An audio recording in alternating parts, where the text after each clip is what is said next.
Om Shanti. Good morning. याद की यात्रा में थकना नहीं है।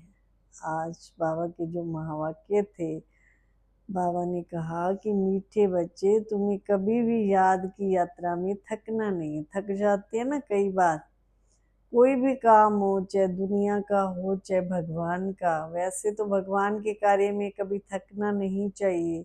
हनुमान की तरह हमें बनना चाहिए। हनुमान अथक सेवाधारी थे। हनुमान ऐसी सेवा करते थे जो राम को खुश होकर के, हनुमान को भी क्या करना पड़ा, अपना सबसे बड़ा, आज राम के साथ हनुमान जी का नाम भी लिया जाता है। क्यों लिया जाता है? क्योंकि वो हर काम करते हुए जय श्री राम का नारा जरूर लगाते थे। तो ऐसे परमात्मा जो सर्व आत्माओं के पिता हैं, शिव भोलेनाथ, तो वो भी कह रहे हैं कि मुझे याद करने में थकना नहीं है। और एक बात और बताती हूँ मैं आपको कि हनुमान कौन थे। जो आत्माएं अभी भी परमात्मा को याद करती है। मीरा कौन थी, द्रौपदी कौन थी, अभी भी वो आत्माएं हैं जो भगवान को याद करते हैं, दिल से उनका ध्यान करते हैं। तो वही हनुमान है, वही मीरा है, वही गोपिकाएं हैं। ऐसे नहीं कि कोई और थी। वो तो एग्जाम्पल होता है। जैसे बच्चे को स्कूल में कोई सम देते हैं तो उसको उदाहरण दिया जाता है, भी इसको आप एग्जाम्पल दे करके आप ये सम आगे हल कर सकते हो। तो ऐसे हमारी लाइफ में देवी देवताओं के और हमारे आगे एग्जाम्पल हैं कि हम भी इन जैसा बने और इन जैसे हम कर्म करें। इसीलिए बाबा ने कहा कि याद की यात्रा में कभी भी तुम बच्चों को थकना नहीं है। और क्वेश्चन था कि 16 कला संपूर्ण बनने का पुरुषार्थ क्या है। अभी जो समय चल रहा है वो अपने आप को सतयुग में लाने का समय चल रहा है। पहले भी मैंने आपको बताया था, 2 युग चल रहे हैं इस टाइम। दुनिया वालों के लिए तो ये है कलयुग और हम आत्माओं के लिए संगम युग। क्योंकि परम पिता परमात्मा आकर के हम बच्चों को हीरे समान बना रहे हैं। उस हीरे की दुनिया में ले जाने का हमारे से पुरुषार्थ करा रहे हैं। तो 16 कलाएं क्या हैं, पहले तो हमें ये भी पता होनी चाहिए। 16 कलाएं माना सीखने की कला, बोलने की कला, सुनने की कला, व्यवहार करने की कला, सोचने की कला, परिवर्तन करने की कला।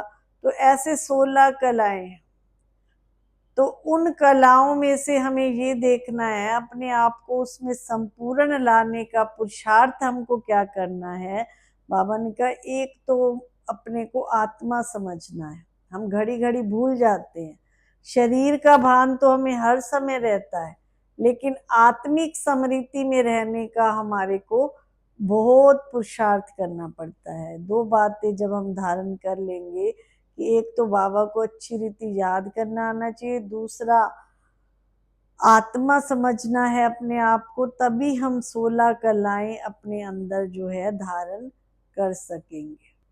और फिर बाबा ने धारणा के लिए बताया कि आपको हंस के समान बनना है और साहस रख माला में आने का पुरुषार्थ करना है।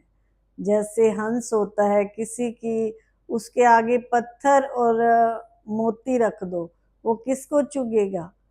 मोती को चुगेगा। दूध और पानी रख दो तो वो पानी अलग कर देता है और दूध अलग कर देता है। तो ऐसे बाबा ने कहा हंस के समान बनना है और माला में आने का अपने आप को पुरुषार्थ कराना है।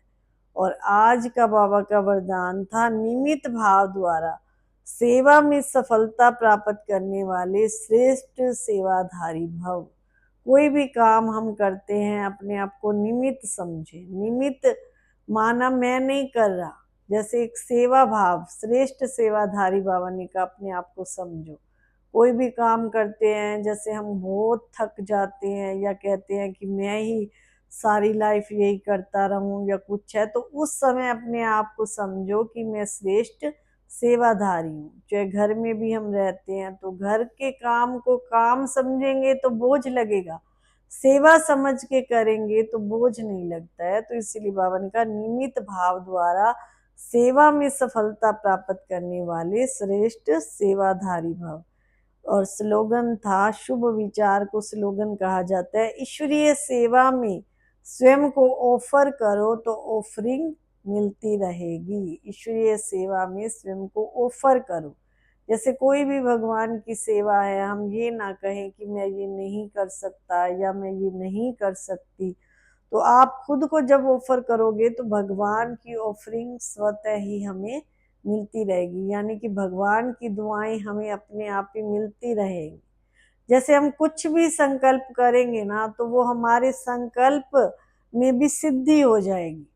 अगर हम भगवान की सेवा के प्रति लगन रखते हैं तो भगवान अपने आप ही हमें निमित्त बना ही देगा। मान लो मैंने संकल्प किया कि आज मैंने ये काम करने हैं, मान लो कोई आश्रम की सेवा करनी है या कहीं बाहर जाना है, मेरे मन में संकल्प आया, तो भगवान ने देखा कि इस बच्ची का ये संकल्प है, तो भगवान की ऑफरिंग हमें अपने आप ही मिलेगी।